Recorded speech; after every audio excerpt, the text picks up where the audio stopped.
It's Mom and Pop Video Shop. Welcome to the Mom and Pop Video Shop. I am your clerk, Joel, Joel, as it's commonly known.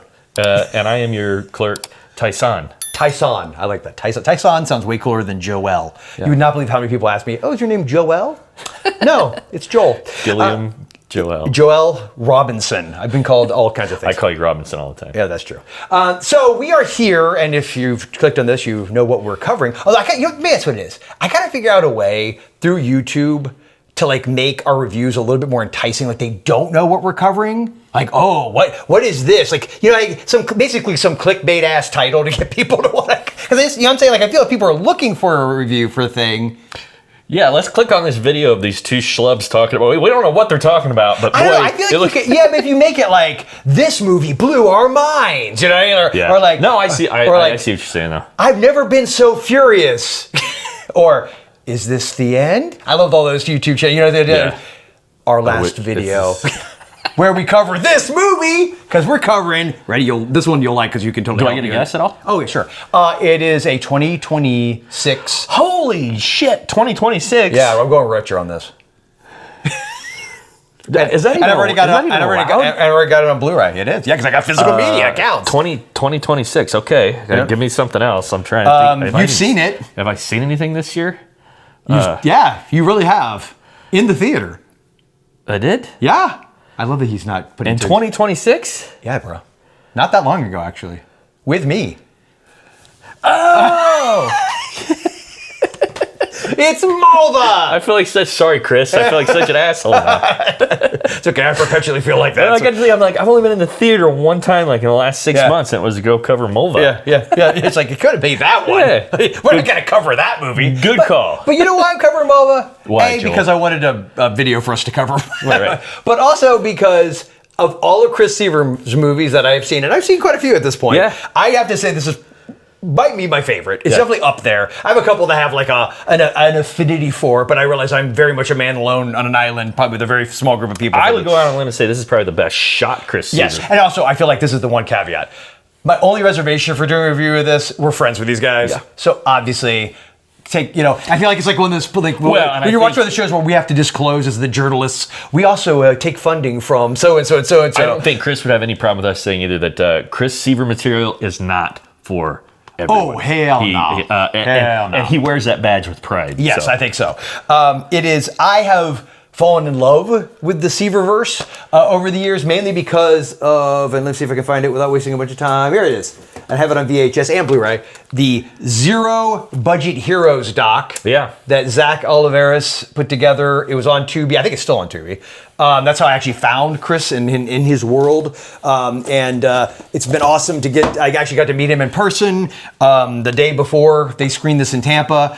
And Clint Kelly was there as well, but I've gotten to know Clint really well in the last couple years. So, Mulva Demon Ass Kicker, though, is the movie.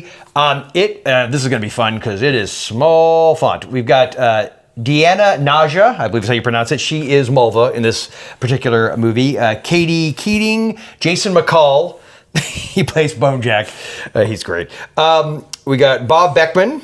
Bob Heckman. No, sorry, Bob. Josh Shore, Josh is awesome. He was the mustache hanging with the other person that I'm going to mention. Meredith Host, she's sort of like, I feel like she's Chris Seaver's muse. Because she seems like in every interview and everything I've ever seen where it's just her to be this like voice of reason and like a really good balance to the craziness that is Seaver and company. I mean, to be fair, I don't know her, and for all I know that's like an act for the camera. I don't know, but that's how she comes across. But like the crazy crap that she does in his movies and is willing to say and do. But she's been in a ton of his stuff. Alec Lambert, Olivia Young, who's another regular. Clint Kelly, obviously. Clint. Yeah, man. Hey, man. Yeah, man. Chris Seaver himself is in the film. Edmund Purdom II, I think. And we cannot forget the great, the legend, Debbie Rochon is in this. In fact, there's Debbie on the cover, if you can see that right there. It is over the top. It is ridiculous. Do you want to read the back of the box? Because you don't have your cheetahs. I don't have my cheetahs on, but you do.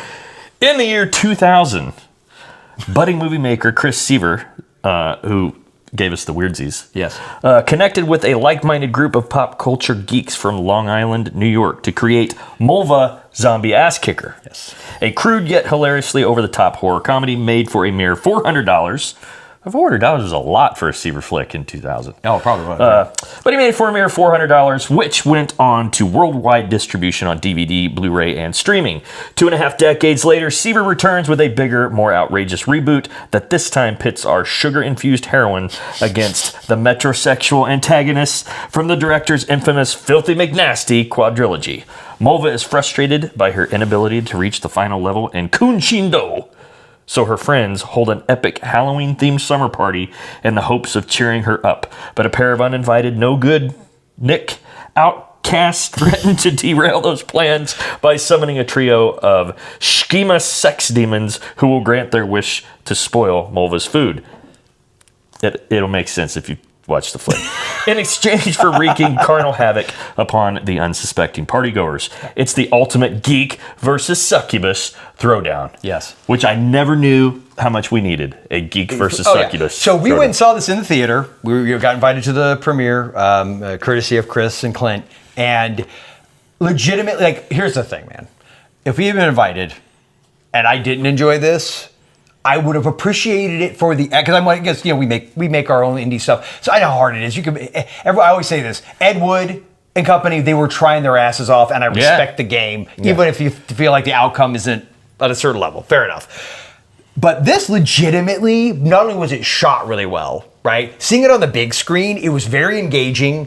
It did, and it's actually, and I think it's like one of his long. I mean, I know he's made other movies that are pushing like an hour and a half plus, but this is like 92 minutes long. So this is actually one of the longer Chris Seaver movies.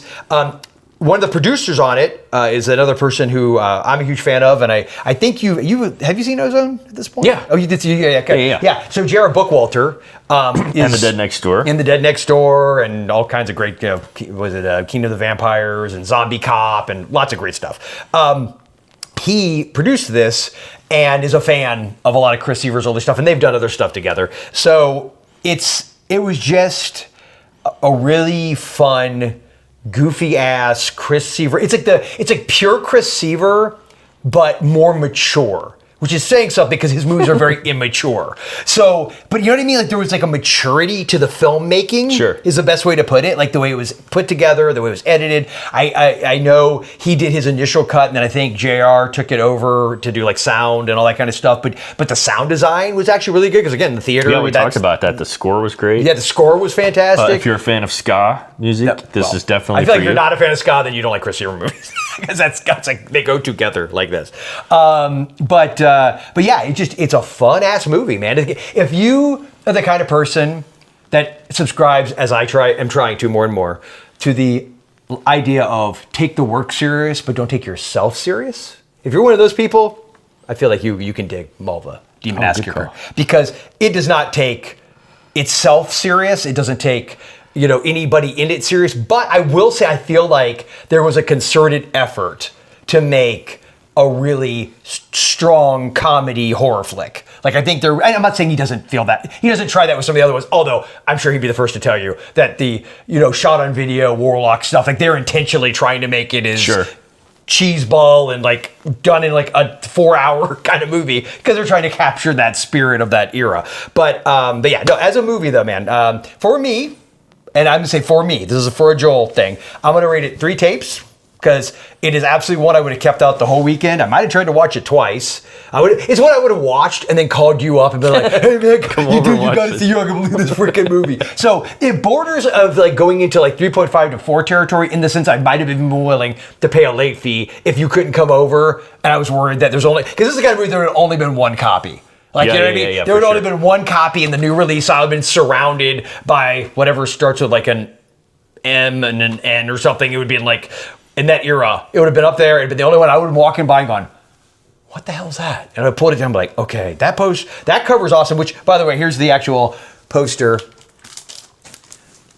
All right. So you got it in plastic and everything. Oh, yeah. So we got the poster over there. Chris and Clint. Wait, no, that's Chris. Chris, you can tell it's Chris because it says, lick my taint. and then Clint. And Desiree, I think you pronounce her name, is it Satya, I think? It's not in front of me. It's not in here because she technically isn't in the movie. But she is, if you know Chris Seaver movies, you know Desiree. She's been in a crap ton of stuff. She is so incredibly sweet. It's insane. She was so nice. Yeah. And I told her, I was like, you know what? You're in the Seaververse. You can sign the poster. So that was super cool. But yeah, man. So Mulva, Demon Ass Kicker. What is your tape? I was going to say 3 tapes for sure. Yeah, 3 tapes. I'm right there with you. Mainly because of one specific special effect, with a certain phallic demon body part that I got a kick out of. Yeah, and again, what a shocker that in a Chris Seaver movie, there's several phallic demon body parts and lots of sex jokes. And like, again, if you are the kind of person who's easily offended or doesn't like childish, rude humor, unlike 12-year-old boys trapped in grown-ass men's bodies, this may not be for you. But for everybody else, I highly recommend it. In fact, we will put the link to ordering it. I know, well, I want to call it Tempe because that was JR's old company. MakeFlix. Right. The WakeFlix website I know has it.